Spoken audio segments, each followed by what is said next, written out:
you have not been listening to Urban View the last couple of days, and you're just now finding out for the first time that the dean, the Black Eagle, has made transition, that happened. It happened.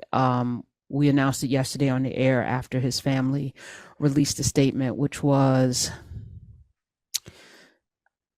sobering and at the exact same time inspiring, because the way we keep Joe Madison alive is by continuing to do the work, by picking up the baton. I am not, never have been. When I got here 9+ years ago, to be 10 years officially in August, and then October, Joe Madison had already established a standard on this channel that was called Urban View. Before it was called The Power. I know there's people asking for it to be returned to The Power. I'm completely okay with that. If I'm being honest, Urban View never really captured what this is. You know, we're not urban. You know, the people from all over the entire country and parts of Canada and parts of Mexico, not just the cities. There are people in rural places, and urban is code for Black. We know that in advertising, it's a signal, and it's not Black. 30% of our listeners are not Black. This is a channel that is gathered around some fundamental truths, that we are all on this globe together, that we all have similar wants and desires in our lives. We want safe communities. We want our children to be educated. We want to be able to be free. We want rights. You know, and that's kind of been the clarion call and the drumbeat of Urban View since I got here. And I took my lead from Joe Madison. So as we gather today, and I just, again, as I sit here, I was driving around today, contemplating, you know, am I going to do a Foolishness? Yes, I have to do Foolishness Friday because we have to do radio. If this man did radio through cancer, if this man did radio for 52 hours to raise funds for a museum in Washington, D.C., if this man went on a 72-day hunger strike so that you and I could vote, I'm going to show up. I'm going to show up every day, and I'm going to do my very best, especially on these airwaves, because you deserve that.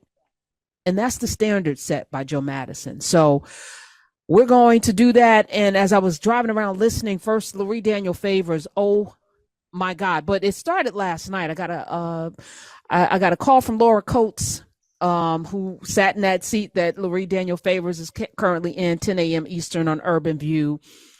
What are we going to do was the question. And I was like, we're going to continue the work. But then we started talking about, because last night on her show, which is on CNN, Laura Coates at 11 p.m. Eastern, she paid tribute at the end to Joe Madison. But there was a bigger question, like, what do we do? What do we do? And so we were talking about different things. She's like, well, maybe we can do 52 hours each. And I was like, no one should do 52 hours of radio. I said, to honor Joe Madison, and it shouldn't just be Urban View, which, you know, Laura's now on POTUS.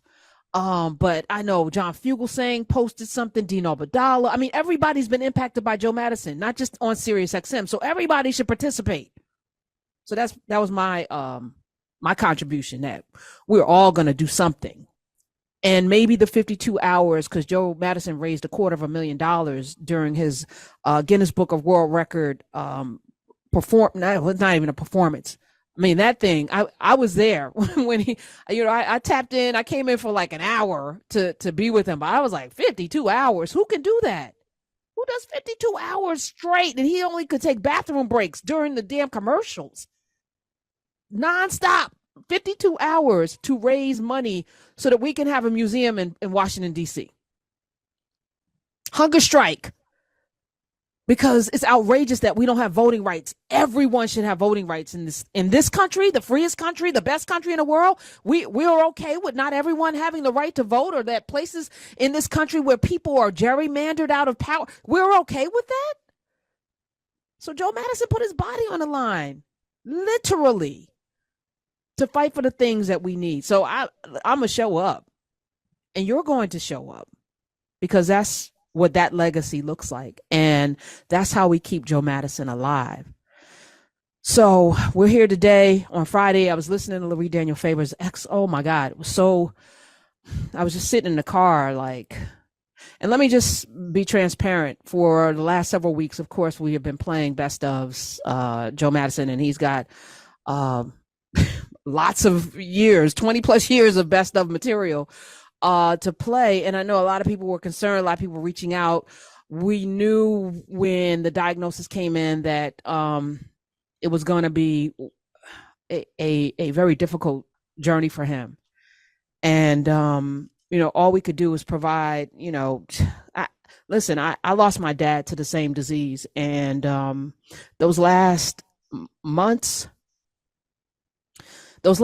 were some of the most difficult, because you see someone so strong reduced to not being able to do the things. And somebody like Joe, like my daddy, they won't stop until they have to be stopped by the disease. So I know that the difficulty in having Shauna Renee on the show, that was hard for her to come in to talk, knowing what she knew.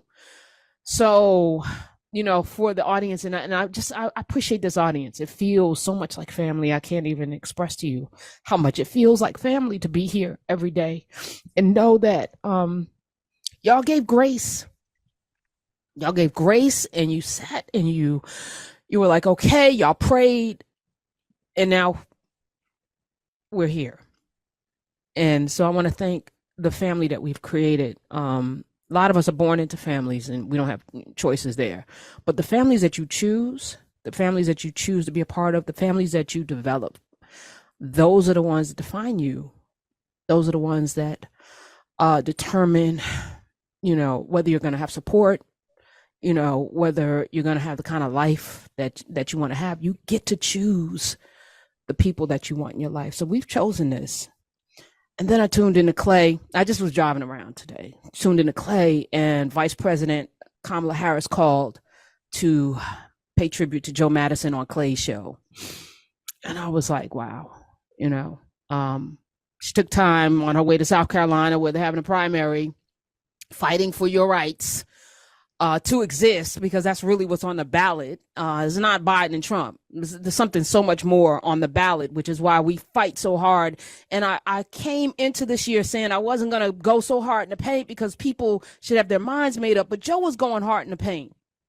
And he wasn't an operative for the Democratic Party. Nobody was paying him to go hard in the paint. The man was the NAACP chair at some point in Ohio. As a matter of fact, I got an email from somebody last night, a brother named Reginald. And he said, hello, Ms. Hunter. I just this minute heard about Mr. Madison. In high school here in Detroit, I was wrongfully arrested doing an assignment for my economics class back in 1976. This is how long Joe's been doing this. And he said, my teacher, Mr. Rosenberg, put me in touch with Joe Madison, who was head of the Detroit NAACP. Let me correct myself at the time. And Mr. Madison was cool. He was sharp and helpful. He got all the charges dropped. Mr. Madison was a G back in the day, and he cared for people's rights. Rest in power, Uncle Joe, the Black Eagle, sending prayers to Miss Sherry, his children, and to you, Miss Hunter, of course, and of course, our Urban View family. R.I.P. Mr. Madison. My inbox is full of letters like this. A loyal listener since the beginning, he says, Reginald, thank you. But this is all of our loss. All of us. Is not one single person who decided to pay for radio and then decided to become members of the Urban View family who will not be impacted by. Everyone will be impacted by his loss. And this is a huge gaping hole. Nobody's going to fill it.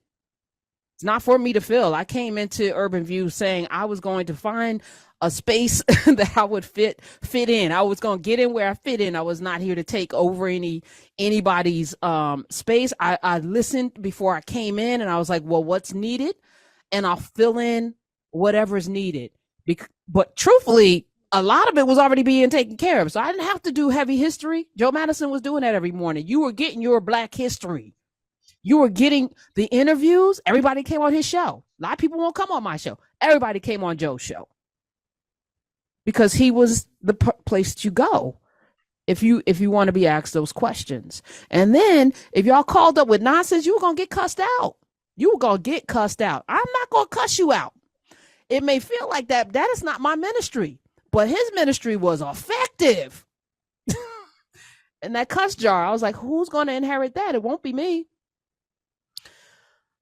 But as we sit here and we are, and I'm looking. Yes, we definitely have guests. We're going to be doing a regular Foolishness Friday today. But I just wanted to just say thank you to all of you.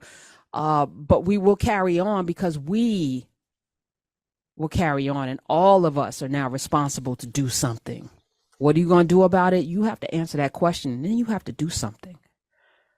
And I promise, the only thing I'm definitely picking up the baton, I'm going to put it where the goats can get it. Hopefully I can break things down the way he did. That's going to be my commitment. But listen, all of us are doing that. So it's a collective effort. Not one person can fill those shoes. They are way too big. So I want to thank everybody who called up. Clay devoted his whole show. Labrie too. Lots of calls. I was listening. Yes. So thank you. I just wanted to let you know that. All right.